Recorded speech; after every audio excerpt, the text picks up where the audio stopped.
Republicans on a Senate panel voted today to table the bill to continue Medicaid expansion in Montana. But as MTN's Mike Dennison reports, that's certainly not the last word on one of the biggest bills of the 2019 legislature.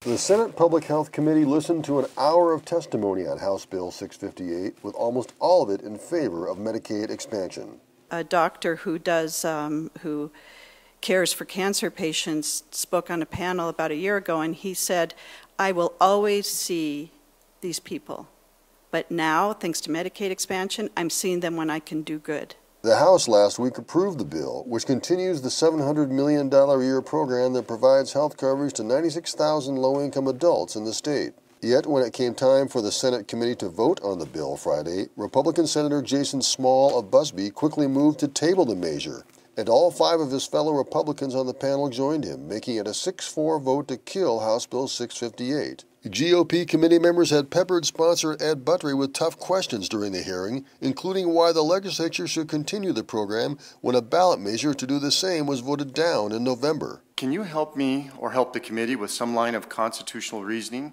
that will help us justify voting against the will of the people on this issue? I certainly have not seen the people that you're talking about that say that this state should not have the program.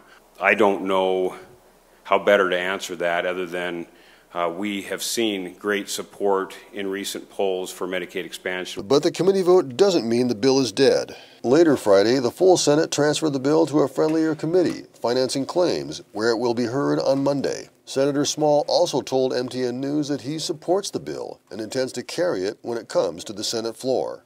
Confused? Don't be.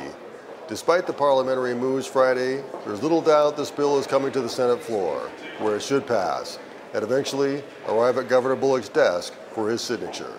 At the Capitol, Mike Dennison, MTN News.